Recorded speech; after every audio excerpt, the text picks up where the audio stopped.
नमस्कार सभी को। कर्मयोग की एक और नई क्लास में आपका स्वागत है। और अभी तक हमने ये जाना है कि कर्म क्या है, कर्म के प्रकार कितने हैं। अब आज की जो क्लास है वो सबसे ज़्यादा इम्पोर्टेंट है। अब आगे जितने भी टॉपिक आने वाले हैं, इतना तो लगभग सबको पता था। किसी ने भगवत गीता में पढ़ा है, किसी ने कहीं पढ़ा है, किसी ने पुस्तकों में ये सब चीज़ पढ़ी हैं कि ये संचित कर्म होते हैं, प्रारब्ध होते हैं या क्रियामान कर्म होते हैं। ये सब पढ़ा है आपने अभी तक तो। लेकिन अब जो मैं आगे बता रहा हूँ वो आपके असली जो बात है, असली जो काम की चीज़ है वो अब शुरू होने वाली है। तो आज का जो हमारा टॉपिक है वो है साइकिल ऑफ कर्मा। मतलब ये जो जीवन मरण का साइकिल है, ये रियल में अगर हम इसको असली में देखें तो ये कार्मिक साइकिल है। मतलब प्रकृति को आपसे कोई मतलब नहीं है कि आप जियो मरो या लगातार आप घूमते रहो, उससे कोई इंटरेस्ट नहीं है। लेकिन ये आपके कर्म ही हैं जो इस चीज़ को बंद नहीं होने दे रहे हैं। मतलब लगातार अगर आप कार्मिक साइकिल में घूम रहे हो, जन्म मरण में घूम रहे हो, तो एक कर्म की वजह से घूम रहे हो। इसको आपको समझना पड़ेगा। और एक अनंत टाइप का लूप है। कार्मिक साइकिल को आपने समझ लिया तो आपको ये समझ में आ जाएगा कि चीज़ें काम कैसे करती हैं। जैसे समझो, अभी तो आप फ़िलहाल क्या सोचते होगे, आप ये सोचते होगे कि आपने जो कर्म किया वो शायद कहीं पर जाके किसी ने रिकॉर्ड कर लिया और मतलब नोट कर लिया कि इस आदमी ने ये बुरा कर्म किया है और इसकी सज़ा इसको इस प्रकार से दे देंगे। नहीं, ये एक बाय डिफ़ॉल्ट सिस्टम है। जैसे मान लो कंप्यूटर का एक सिस्टम है, मोबाइल का एक सिस्टम है, इसको में जो प्रोग्राम हो गई है वो चीज़ उसी अकॉर्डिंग। मान लो उदाहरण के लिए एक मोबाइल हमने बनाया, मान लो एक कंपनी ने मोबाइल बनाया, तो इस मोबाइल में एक डिफ़ॉल्ट सिस्टम या एक सॉफ्टवेयर बना दिया, एक प्रोग्राम बना दिया। अब हम जब उसको बार बार यूज़ करते हैं तो वो बार बार वैसे ही रिस्पॉन्ड करता है। अब कोई एप्पल कंपनी का मालिक या कोई सॉफ्टवेयर इंजीनियर इसके अंदर नहीं बैठा जो इसको कंट्रोल कर रहा है। तो ठीक हमारे साथ है। तो आपके जीवन को कोई कंट्रोल नहीं कर रहा है। आपके जीवन को कौन कंट्रोल कर रहा है? नियम कंट्रोल कर रहा है। मतलब जब जब ये प्रकृति बनी तो एक सिस्टम बना, एक हायर कॉन्शियसनेस से एक पैटर्न डेवलप हुआ। उसी पैटर्न के अंतर्गत ही हम जी रहे हैं और उसी पैटर्न के अंतर्गत काम कर रहे हैं। तो अगर हम ये सोचें कि कोई और व्यक्ति ऊपर बैठा कहीं आसमान में रिकॉर्ड कर रहा है या हमारे कर्मों को लिख रहा है, स्पेशल हमारे लिए कोई पेन कॉपी लेके बैठा है या कोई फीड करता जा रहा है, ऐसा नहीं है। फिर अगर ऐसा होता तो फिर वो मिट भी सकता था, हो सकता है कुछ। फिर तो जितने लोग हैं उतने ही जीव, जितने जीव जंतु हैं उतने ही फिर लिखने वाले भी चाहिए। नहीं, ऐसा नहीं है। एक बाय डिफ़ॉल्ट सिस्टम है, एक प्रोग्राम डेवलप हो गया है और ये प्रोग्राम के अंतर्गत ही ये पूरी प्रकृति काम कर रही है। जो ये प्रकृति तत्व है, जिसमें पृथ्वी भी हो गई, इसमें प्लेनेट भी हो गए, इसमें जीव जंतु भी हो गए, इसमें पेड़ पौधे भी हो गए, इसमें मनुष्य भी हो गए। ये एक पैटर्न के, वो जो पैटर्न है उस पैटर्न के अंतर्गत ही काम करते हैं। और ये जो पैटर्न अगर आपने समझ लिया तो समझो फिर आप उस लूप को समझ जाओगे। और लूप समझ जाओगे तो लूप को तोड़ भी पाओगे। ये जो मैट्रिक्स है, माया है, क्या है ये एक लूप है। ये जन्म मरण का एक चक्र है। और यही जन्म मरण का एक बड़ा चक्र है जिसमें आप बच्चे होते हो, जवान होते हो, बूढ़े होते हो, मरते हो, फिर बच्चे होते हो, फिर जवान होते हो, फिर बूढ़े होते हो। एक बड़ा लूप है। वैसा ही एक लूप आपके जीवन में जो छोटी छोटी घटनाएं हैं उसमें भी है। यही लूप दिन में, सुबह होती है, दोपहर होती है, रात होती है। देखो इसी लूप को देखो आप। यही लूप आपके जीवन में हो रही घटनाओं में भी, कुछ आपने कर्म किया, फिर कुछ हुआ, उससे कुछ और हुआ, एक पैटर्न डेवलप हो गया और वो चलता जा रहा है। तो ये जो बड़ा जन्म मरण का लूप अगर तोड़ना है, मतलब ये पूरा साइकिल ख़त्म करना है, ये तो बहुत बड़ी बात है। अभी नहीं इस बारे में हम बात करेंगे। लेकिन उससे पहले हमें ये छोटे छोटे जो साइकिल हैं ये ख़त्म करने पड़ेंगे। और ये एक साइकिल ख़त्म करना आया तो फिर बड़ा साइकिल भी ख़त्म करना आ गया। एक लूप छोटा सा आपको तोड़ना आ गया, अपनी मान लो एक आदत का लूप तोड़ना आ गया, अपनी थिंकिंग का लूप तोड़ना आ गया, अपने मेंटल पैटर्न को समझ लिया, तो फिर आपने बड़े पैटर्न को भी समझ लोगे और फिर आप मैट्रिक्स से बाहर आ पाओगे। फिर आप चलते फिरते ध्यान की अवस्था में, क्योंकि अब आप ऑब्जर्वर हो। तो ये चीज़ तोड़ना कैसे है वो अगली वीडियो में बताऊंगा, लेकिन पहले इस साइकिल को हम समझ लेते हैं। तो साइकिल को समझने के लिए मैंने नोट्स भी अपलोड कर दिए हैं, ताकि आपको कभी ये वीडियो देखने के बाद समझ में आ जाए, उसको बाद में रिमाइंड करना हो, पढ़ना हो, उसको लिखना हो तो उसमें आप लिख सकते हैं। तो अभी मैं स्क्रीन शेयर करके आपको बता रहा हूँ। तो स्क्रीन शेयर से आपको ये भी समझ में आ जाएगा कि नोट्स कहाँ पर अपलोड हो रहे हैं।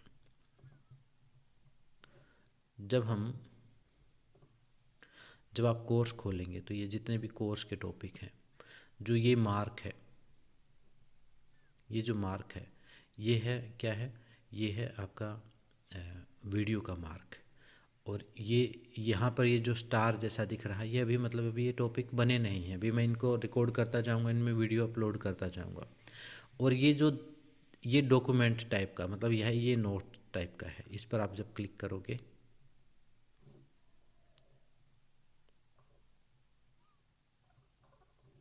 इसको मैं स्क्रीन को छोटा कर देता हूँ, तो ये नोट्स आपके खुल जाएंगे।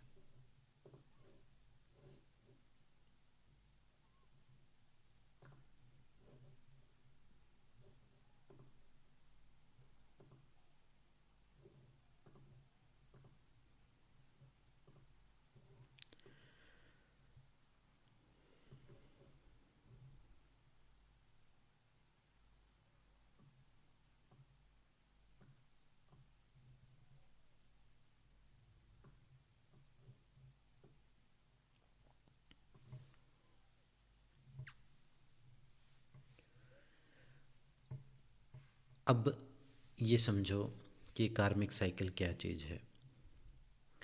सबसे पहले कर्म करते हो, कर्म से संस्कार बनते हैं, संस्कार से प्रवृत्ति बनती है, प्रवृत्ति से अनुभव बनते हैं, अनुभव से प्रतिक्रिया बनती है, और प्रतिक्रिया से नया कर्म बनता है। ये एक लूप है, और ये कई जीवनों तक चलती रहती है। यही चीज़ चलती रहती है, इसी सर्कल में हम फंस जाते हैं, और यही माया और यही मैट्रिक्स है। और कोई हमें कंट्रोल नहीं कर रहा है, और कोई हमें कैद नहीं कर रहा, हम खुद ही, हमारा मेंटल पैटर्न ही हमें कैद कर रहा है। चाहे वो गुलाम हम आदतों के हों, चाहे वो गुलाम हम उन घटनाओं के, उन प्रवृत्तियों के हों, चाहे वो गुलाम हम जीवन मरण के हों। वो जहाँ भी गुलामी आपको महसूस होती है, जहाँ भी आप लाचार महसूस करते हैं, जहाँ आपको लगता है कोई और कंट्रोल कर रहा है, वो जो किसी और के कंट्रोल करने की जो फीलिंग आती है, वो इसी वजह से आती है क्योंकि आप कार्मिक साइकिल को नहीं समझते हैं। अब उससे आगे हम देखते हैं, सबसे पहले स्टेप आता है कर्म का। जो आप कर्म करते हो, जो आप कर्म करते हो, कोई क्रिया करते हो, जो भी आप बोलते हो, जो भी आप सोचते हो, जो भी आप अपने हाथ पैरों से करते हो, वो कर्म है। और वो कर्म किन सत्रों पे होता है? 3 सत्रों पे होता है। 3 स्तर हैं, 3 स्टेजेस हैं। पहला है शारीरिक कर्म, मतलब आप शरीर से कोई क्रिया करते हो। दूसरा है वाचिक कर्म, आप बोल के कोई क्रिया करते हो। तीसरा है मानसिक, आप कुछ मन से सोच के कोई कर्म करते हो। कोई भी कर्म होता है वो मन से में आप पहले सोचते हो, फिर वाणी से बोलते हो, फिर शरीर से करते हो। या फिर मन से सोचते हो, फिर आप शरीर से करते हो, बोलने की कई बार ज़रूरत नहीं होती है। या आप मन से करते हो, मानसिक कर्म करते हो, फिर मुंह से उसको बोलते हो, कई बार शरीर की ज़रूरत नहीं पड़ती है। तो इनमें जो सबसे मुख्य जो है वो मानसिक कर्म है। सबसे मुख्य क्या है? मानसिक कर्म। क्योंकि पहले आप मन में सोच रहे हो किसी बात को, फिर आप अपने शरीर से, उस वाणी से उसको बाहर प्रकट कर रहे हो। तो अगर कर्म को मानसिक स्तर पर ही नियंत्रित कर लिया जाए तो फिर वाचिक और शारीरिक जो है वो नहीं बनेगा। अगर मन में आ गया तो फिर आप सोचो कि अब वाणी से कंट्रोल कर लोगे या शरीर से कंट्रोल कर लोगे, तो ये बड़ी डिफ़िकल्ट बात है। तो इसलिए सबसे मुख्य जो है मानसिक कर्म को माना गया है। मानसिक कर्म, अगर आपने किसी कर्म को अपने मन में कर दिया, इसलिए बोलते कि एक बार बुरा सोच लिया आपने, तो मतलब बुरा हो ही गया। इसलिए हो गया बुरा क्योंकि वो पैटर्न तो आपने बना ही लिया अपने मन में। अब शरीर से करोगे, वचन से करोगे तो वो बाहर के कार्मिक स्तर पर आएगा, इस 3D वर्ल्ड में आ जाएगा वो कर्म, किसी और को प्रभावित कर देगा। लेकिन मन में सोच लिया तो वो जो संस्कार है वो तो पैदा हो ही गया। तो इसलिए मानसिक कर्म को जो है सबसे शक्तिशाली जो है माना गया है। तो जब हम कर्म करते हैं, कोई एक्शन करते हैं, कोई क्रिया करते हैं, कोई काम करते हैं शरीर, मन और वचन से, उसके बाद उसका दूसरा इफेक्ट होता है जिसको बोलते हैं हम संस्कार। उससे बनता है संस्कार। संस्कार का क्या काम है? संस्कार है एक प्रकार का इम्प्रेशन। जैसे मान लो एक ही कच्चे रास्ते से हर रोज़ एक गाड़ी गुजरती है तो वहाँ पर एक रास्ते की एक लीक बन जाती है। जैसे CD प्लेयर, DVD प्लेयर में पहले कोई चीज़ राइट की जाती थी, ऑडियो कैसेट में कोई गाना जो है वो भर दिया जाता था, उसके बाद वो उस पर वही चलता था। तो ठीक ऐसे ही हमारे मन पर उसका, हमारे चित्त पर संस्कार पड़ जाता है, उसका एक इम्प्रेशन पड़ जाता है, उसकी एक लकीर पड़ जाती है, एक लीक पड़ जाती है। और जितना हम उस कर्म को फिर बार बार रिपीट करते हैं उतना वो बार बार जो है वो लीक और गहरी होती चली जाती है। और संस्कार को आप समझ सकते हैं एक बीज की तरह। प्रत्येक कर्म जो है मन पर, चित्त पर या चेतना पर एक बीज की तरह, एक छोटा सा बीज, एक छोटा सा लकीर छोड़ जाएगा। और बार बार जब उस कर्म को रिपीट करोगे तो लकीर और गहरी होती चली जाएगी और वो संस्कार बन जाएगी। और वही सारे संस्कार मिलके आपकी प्रवृत्ति बन जाएंगे, आपकी टेंडेंसी बन जाएंगे, मतलब आपकी आदत बन जाएंगे। वो वही आपका स्वभाव बन जाएंगे। वही प्रवृत्ति, वही आदत, वही टेंडेंसी होगी, वही स्वभाव आपका बन जाएगा। वैसा ही आप फिर रिएक्ट करना शुरू कर देंगे। आपको पता भी नहीं है आपकी, क्योंकि आपने वो कर्म को बार बार किया है तो आपकी प्रवृत्ति बन गई है। अब आप ऑटोमेटिकली उसी तरीके से रिएक्ट करना शुरू कर देंगे। और ये कर्म संस्कार जन्म जन्मों तक साथ जाते हैं। जो गहरे कर्म संस्कार हैं, मतलब अगर मॉडर्न लैंग्वेज में मैं समझाऊं, किसी काम को आप रिपीट करते हो तो आपके सबकॉन्शियस माइंड में वो चली जाती है और सबकॉन्शियस माइंड में प्रोग्राम हो जाती है। फिर भी उसको रिपीट करते चले जाते हो तो उसके आपके अनकॉन्शियस माइंड में भी चली जाती है। और अनकॉन्शियस माइंड में जो बहुत गहरे संस्कार हैं वो सारे संस्कार आपके साथ अगले जीवन तक जाने वाले हैं। तो वही आपकी टेंडेंसी बनेगी, वही प्रवृत्ति बनेगी, वही आदत और वही स्वभाव बनेगा। उदाहरण के लिए मान लो आप एक गुस्से का आपने एक कर्म किया, एक आपने कर्म किया किसी के ऊपर, आपने क्रोध किया, क्रोध किया, गुस्सा किया। अब उस गुस्से से एक रिएक्शन हुआ और फिर आपने उस गुस्से को रिपीट कर दिया तो गुस्से का संस्कार आपके अंदर बन गया। अब आप धीरे धीरे गुस्सेल स्वभाव के हो जाओगे। मान लो आपने एक अच्छा कर्म किया, किसी की हेल्प कर दी, किसी की सेवा कर दी, तो उससे एक संस्कार बना, एक बीज बना। जैसे मैं अपना अनुभव बताता हूँ तो बचपन में मैंने पहली वीडियो में बताया था, मेरी दादी जो थी उन्होंने मुझे छोटे छोटे मेरे हाथ से कुछ ना कुछ करवाती थी। कभी चिड़िया को दाना डलवा दिया, कभी कुत्तों को खाना खिलवा दिया, ऐसे वो छोटे छोटे कर्म मेरे हाथों से करवाती थी। तो वो उस टाइम का बीज पड़ा हुआ बाद में भी मैं हमेशा, मतलब वो मेरी आदत में इंक्लूड हो गया और मुझे नहीं पता वो कि चीज़ें क्यों कहाँ से आई, लेकिन वो वहाँ बीज डल गया। अगर आप एक काम को कोई भी कर रहे हो, इंटेंशन के साथ कर रहे हो किसी काम को, तो उसका एक इम्प्रिंट आपके ऊपर रह जाता है। और अगर उसको लगातार कुछ दिन कर लिया तो फिर वो आपका स्वभाव बन जाता है, वही प्रवृत्ति बन जाती है। जैसे सेवा अगर करोगे तो दयालु स्वभाव आपका हो जाएगा। ठीक है, तो इतना समझ में आया। पहले मन कर्म वचन से कोई वो हम करते हैं, कर्म करते हैं, कर्म से संस्कार बनता है, एक इम्प्रेशन बनता है माइंड में, और इम्प्रेशन इकट्ठा होके हमारे स्वभाव बनते हैं। और वही स्वभाव जो है हमारा एक प्रकार से हमारा पूरा हमारी आदत बन जाती है, हमारा नेचर बन जाता है वो। उसके बाद जो है वो स्वभाव जो है, अब यहाँ पर मुख्य चीज़ आई है, स्वभाव जो है वो आपका अनुभव बनता है। मतलब मान लो आपका गुस्सा करने का, क्रोध करने का स्वभाव हो गया, तो अब वो क्रोध में आप रहना शुरू हो गए। अब आप हमेशा, पहले वो क्रोध तो हो सकता है 2 मिनट के लिए हुआ था, लेकिन अब आप क्रोधित स्वभाव के हो गए तो अब ज़्यादा अधिकतर आप स्वभाव क्रोध में ही रहते हो, और क्रोध में रहने के कारण आप क्रोध की वाइब्रेशन जनरेट कर रहे हो। अब यहाँ आप वाइब्रेशनल लेवल पर समझो, अब आपकी वाइब्रेशन हो गई है क्रोध के लेवल की, और अब आप क्रोध ऐसी परिस्थितियाँ आप अट्रैक्ट करना शुरू करोगे। यहाँ पर अब बात आती है लॉ ऑफ अट्रैक्शन की। अब ऐसी सिचुएशंस आपके जीवन में बढ़ती चली जाएंगी, कारण क्योंकि आप उसी वाइब्रेशन में जी रहे हो। अब मान लो आप कभी एक दिन शिकायत करके देख लो, एक दिन आप क्रोध करके देख लो, तो आप देखोगे कि पूरे दिन आपको ऐसी अपॉर्चुनिटी मिलती जाएंगी कि आप और क्रोध करते चले जाओ, क्योंकि वो एक दूसरे को अट्रैक्ट करती जा रही हैं। वही इंप्रेशन बार बार रिएक्शन बनता जा रहा है, रिएक्शन आपकी आदत बनता जा रहा है, और आदत वही बार बार बार बार बार बार बिना बात के क्रोध करना शुरू कर दोगे, और उसी से फिर और सिचुएशन क्रिएट होंगी और गहरा होता चला जाएगा, और क्रोध के लूप में आप फंस गए। तो प्रवृत्ति हमारे जीवन की स्थितियों, रिश्तों, अनुभवों को आकर्षित करती है। वैसे ही वाइब्रेशनल लेवल हो गया, वाइब्रेशनल लेवल हो गया तो वैसा ही भाग्य, वैसी ही सिचुएशन आप, मतलब प्रकृति आपको अपॉर्चुनिटी अब देना शुरू कर हो गई। ऐसे ही अपने आप अट्रैक्ट करना शुरू, same energy attract same energy, यहाँ पर सेम वही सिद्धांत काम करता है, और वही आपका भाग्य बन जाएगा। अब आप कहोगे कि किसी और ने भाग्य लिख दिया। भाग्य किसी और ने नहीं लिखा, भाग्य आपने लिखा अपनी मर्जी से कर्म करके। तो अब आपका कर्म जो है वो ये डिसाइड कर रहा है कि आपको क्या मिलना है, तो उसका रिस्पॉन्सिबिलिटी जो है सीधी सीधी आपके ऊपर है। और अब यहाँ पर इस साइकिल को, पहले इसको हम आगे बढ़ते हैं फिर हम देखते हैं।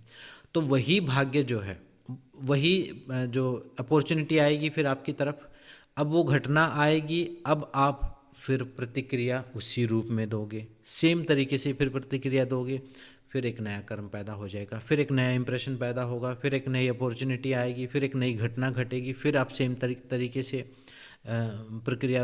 वही प्रतिक्रिया दोगे, वही रिएक्शन दोगे, तो उसी लूप में आप फंस जाओगे। आपका भाग्य हो गया खराब, आपका भगवान गया रूट, और अब आपके ग्रह प्लेनेट हो गए खराब।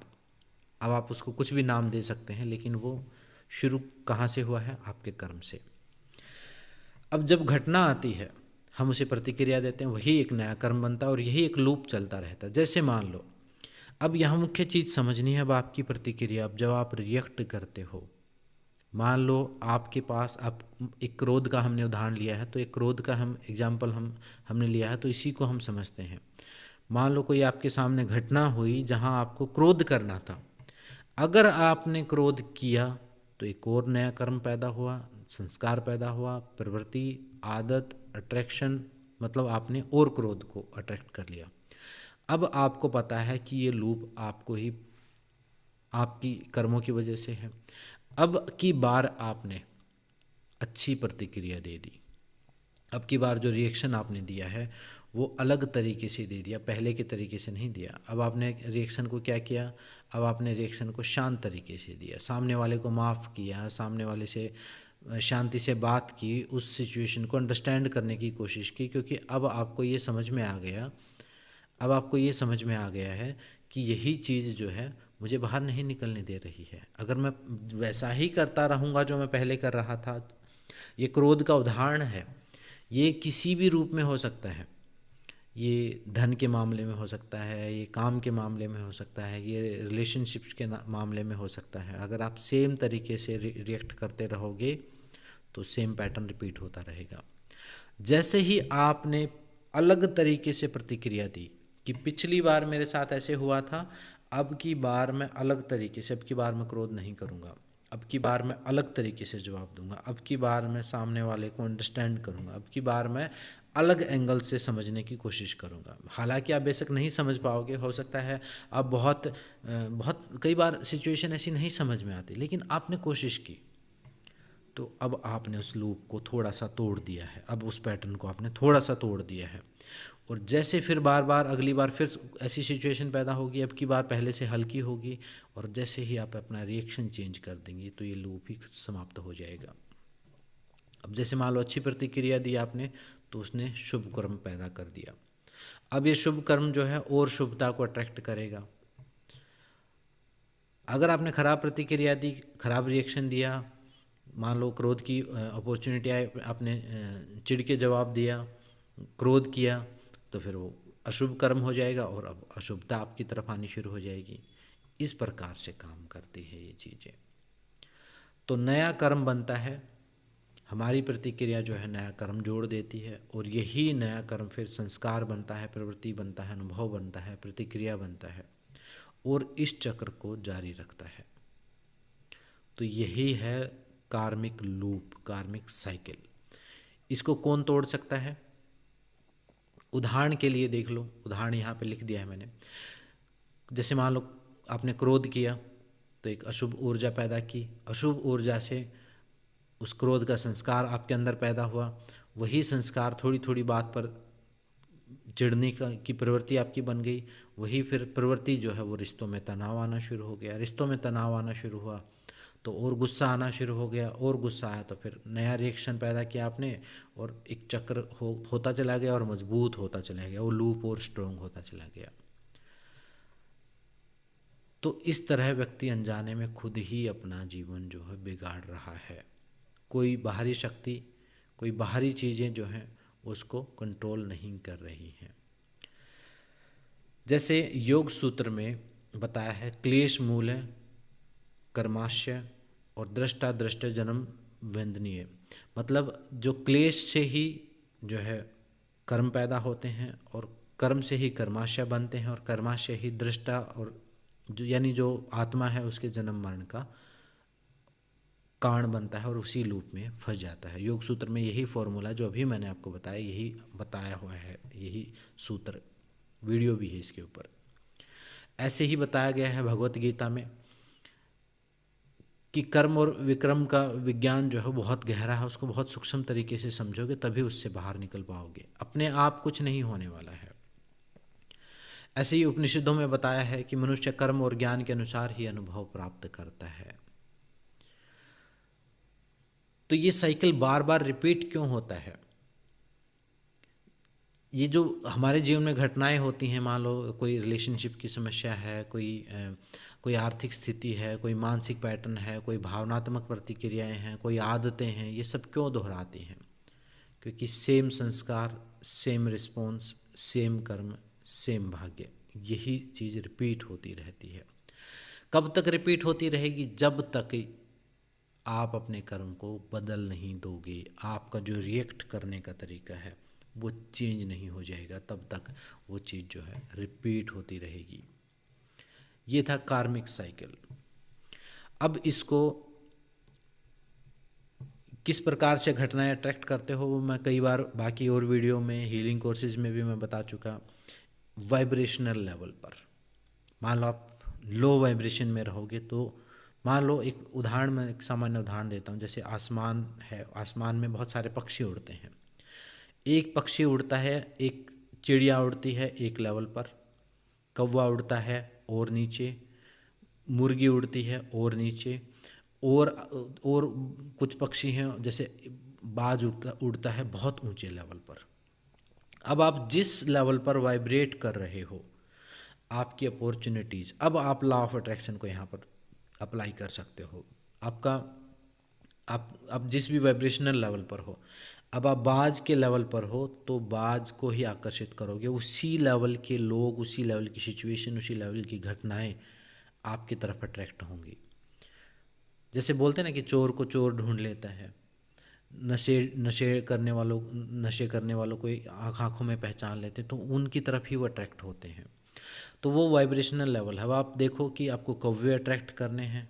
जब आप क्रोध में होते हो, जब आप गुस्से में होते हो, आप लोअर वाइब्रेशन में, गिल्ट में हो, शेम में हो, या नेगेटिव में हो, या ईर्ष्या के भाव में हो, जब आप नकारात्मक भावनाओं में हो, तो फिर नकारात्मक चीज़ें आपकी तरफ अट्रैक्ट होती है, और वही सिचुएशन बार बार रिपीट होती हैं। फिर कर्म करते हो, फिर संस्कार बनते हैं, फिर प्रवृत्ति बनती है, और वही चीज़ रिपीट होती रहती है, और एक बुरे भाग्य में फंस जाते हो। और ऐसे ही जुड़ते में जुड़ता चला जाएगा। पॉजिटिव हो तो और पॉजिटिव चीज़ आएंगी, और पॉजिटिव होगा, और पॉजिटिव होगा, और पॉजिटिव पॉजिटिव और पॉजिटिव होता जाएगा। और आप कहोगे कि क्योंकि शुभ कर्म जो है, जैसे महात्मा बुद्ध कहते थे, जब आप एक शुभ कर्म करते हो तो इस पूरे यूनिवर्स में से जो शुभ करने वाली, शुभता वाली जो ऊर्जाएं हैं, जो भला करने वाली जो ऊर्जाएं हैं, वो आपकी तरफ अट्रैक्ट होना शुरू हो जाती हैं। जब आप कुछ अच्छा करते हो, किसी पर दया करते हो, किसी की हेल्प करते हो, किसी का सहयोग करते हो, और जब आप अशुभ कर्म करते हो, तो जितनी नेगेटिव एनर्जीज हैं इस एनवायरनमेंट में, सब आपकी तरफ अट्रैक्ट होना शुरू हो जाती हैं। तो सेम यही सिद्धांत काम करता है, और यही आपका भाग्य और यही सब है। अब आप ऐसे लूप में फंसे होते हो, जब आप ऐसे लूप में फंसे होते हो, अब आपको समझ में नहीं आ रहा क्या करें। अब मैंने आपको उसके पीछे का विज्ञान बता दिया, आध्यात्मिक विज्ञान बता दिया, अब आप निकल सकते हो। अगर आप नहीं तो इस नोट्स को दोबारा पढ़ लेना, वीडियो को दोबारा देख लेना, क्वेश्चन आंसर में कुछ पूछ लेना। जब आप इस लूप में फंसे हो, और इस लूप में मैंने बहुत लोगों को फंसे हुए देखा है, तो वो उनको लगता है कि मेरा भाग्य ख़राब हो गया या मेरी किस्मत ख़राब है, मैंने पिछले जन्मों में कुछ किया कि नहीं किया। वो मतलब दोषारोपण जो है वो किसी किसी के ऊपर, कभी भगवान के ऊपर, कभी पड़ोसियों के ऊपर, पड़ोसियों ने कुछ करा दिया, किसी सास ने कुछ करा दिया, देवरानी जेठानी ने कुछ करा दिया, या वो उन्होंने नेगेटिव वाइब्रेशन भेज दी। किसी ने कुछ नहीं भेजा, ग्रह प्लैनेट वो हो गए हमारे, ख़राब हो गए। तो फिर एक आध्यात्मिक जो थेरेपी दी जाती है आपको, जब आप फिर आप ढूंढते हो किसी को, फिर वो आपको आध्यात्मिक थेरेपी देता है।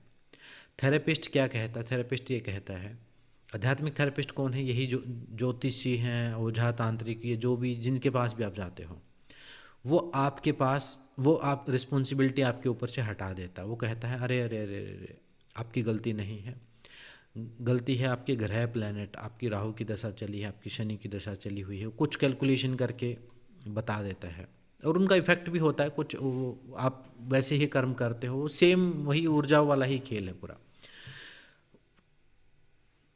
तो वो बाहर या तो ग्रह प्लैनेट को दे देगा दोष, या फिर कहेगा कि आपके पड़ोसियों ने कुछ करा दिया है, आपको किसी ने कुछ खिला दिया है, या कुछ और बोल देगा। सब अलग अलग प्रकार के डॉक्टर बैठे हैं, तो वो अपने प्रकार का जवाब वो दे देंगे आपको।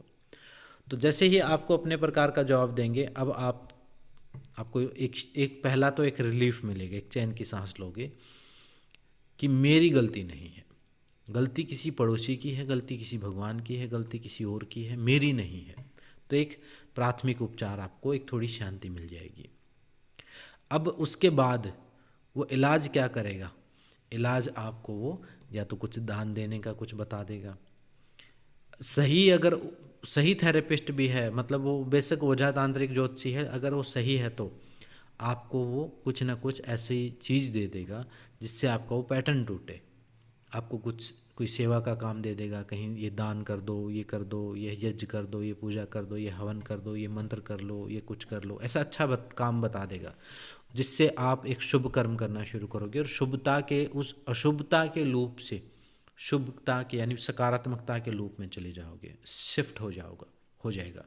और ऐसे ही सारे उपाय काम करते हैं, अगर सही तरीके से वो उस विद्या का उपयोग करके भी बताएं तो।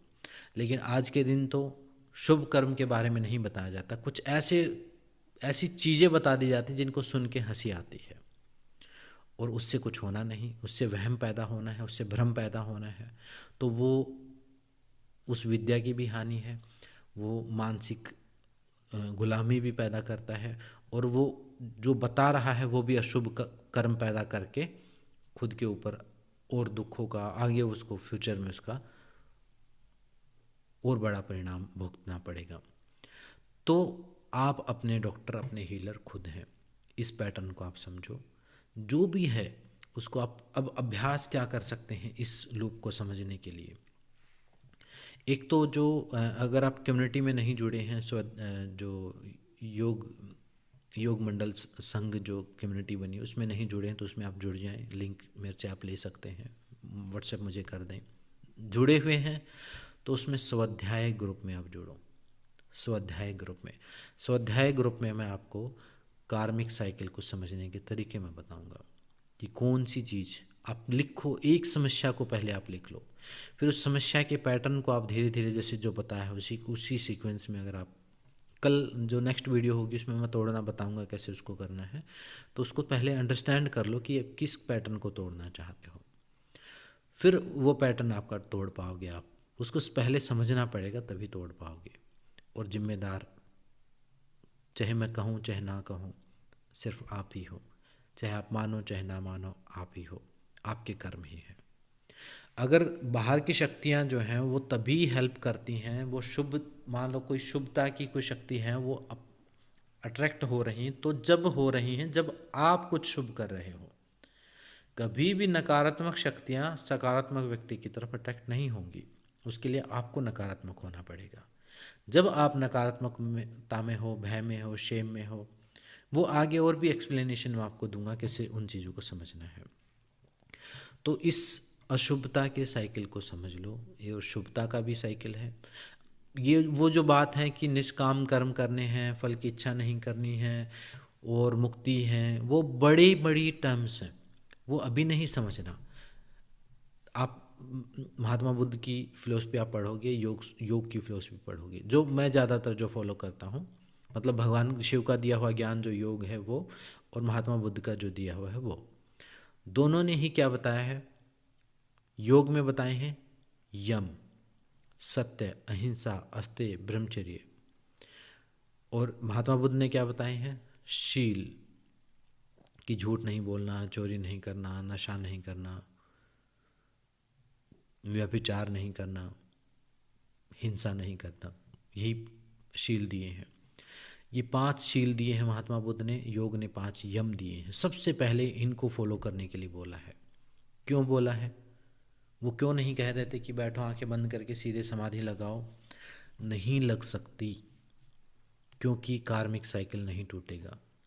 ये जो 5, ये जो शील दिए हैं, ये जो यम दिए हैं, ये पांचों जब आप फॉलो करना शुरू करते हो अपने जीवन में, तो उस कार्मिक साइकिल से बाहर आना शुरू हो जाते हो, उस लूप, उस अशुभता के, उस डार्कनेस के लूप से निकलना शुरू हो जाओगे, सकारात्मकता में आना शुरू हो जाओगे, तामसिक अवस्था से सात्विक अवस्था की तरफ आना शुरू हो जाओगे। और सात्विक अवस्था में जब आओगे तो क्या होगा? रोशनी। सात्विकता क्या है? रोशनी। पतंजलि योग सूत्र में बता, सत्व है रोशनी, तमस है अंधकार, हैवीनेस, स्टेबिलिटी। उसका भी अपना रोल है, लेकिन बहुत थोड़ा चाहिए। वो सात्विकता कितनी चाहिए? आगे देखना है, आगे बढ़ना है तो प्रकाश चाहिए। प्रकाश है सात्विकता में, शुभता में, पॉजिटिविटी में। तो पहला काम हमें मुक्ति, और ये सब चीज़ तो बाद की बात है, जन्म मरण वाली। तो पहला काम क्या है? नकारात्मकता से सकारात्मकता में आना, ये पहला काम है। अब सकारात्मकता में आ गए तो उससे और सत्वगुण को बढ़ाते चले जाना, और अब मुक्ति के लिए काम करना। पहले कोई कुछ कर नहीं रहे हैं, कोई शुभता के नाम पे पॉजिटिव कोई कर्म किया नहीं, सकारात्मक कोई ऊर्जा है नहीं, और मुक्ति की बात सोचे, ऐसा पॉसिबल नहीं है। मतलब समझो कि सबसे जो पाताल लोक है, समझो सबसे नीचे का मान लो लोक, पाताल लोक मान लो। अब उस पाताल लोक में पड़े हुए कोई अंतरिक्ष में उड़ने की बात सोचे तो बड़ा मुश्किल है उसके लिए। पहले ज़मीन पर तो आओ। ज़मीन पर कैसे आएंगे? शुभ कर्म करके। और शुभ कर्म कैसे करने हैं, बाकी के शुभ कर्म भी मैं आपको बताऊंगा क्या क्या कर सकते हैं अपने जीवन में, लेकिन अभी फ़िलहाल इतना ही शुभ कर्म करना है।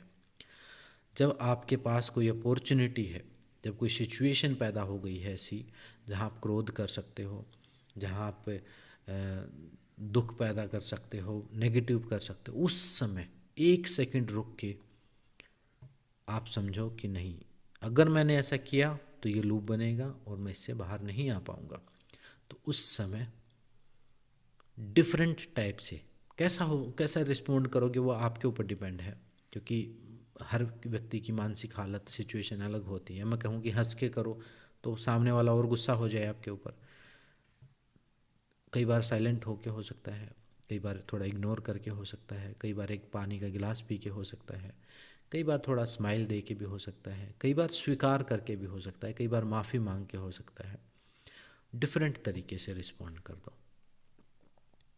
और आप जैसे ही रिस्पॉन्ड अलग तरीके से करोगे तो समझो एक आपने उस जो लूप था, ऐसा नहीं कि वो एक बार वो करने से टूट जाएगा, उसको कमज़ोर करना शुरू कर दिया।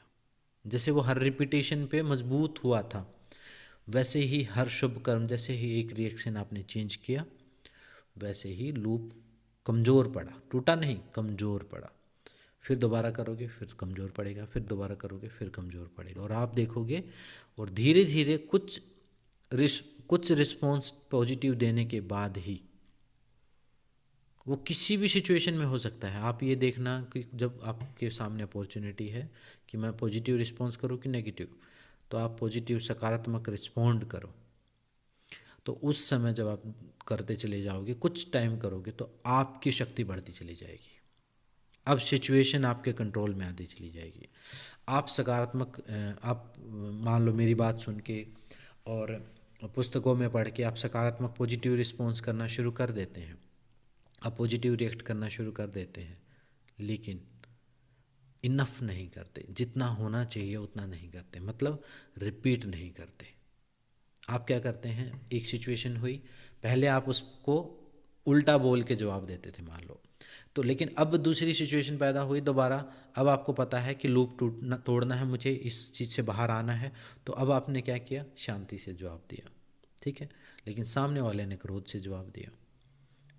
और अब आप अगली बार फिर वही सिचुएशन पैदा हुई, तो अब आप सोचोगे कि पिछली बार मैंने इसको आराम से बात की थी, ये तो और सिर पे चढ़ता आया, या ये मेरे को कमज़ोर समझना शुरू कर दिया, फिर आपने क्रोध शुरू कर दिया।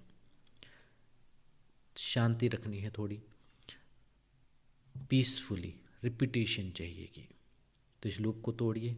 इस वीडियो में इतना ही, मिलते हैं नेक्स्ट वीडियो में, और अगली वीडियो में लूप को और तोड़ने की और विधि और मेथड और कर्म बताऊंगा। यही सबसे बड़े उपाय हैं। मिलते हैं नेक्स्ट वीडियो में। सबका धन्यवाद, सबको नमस्ते।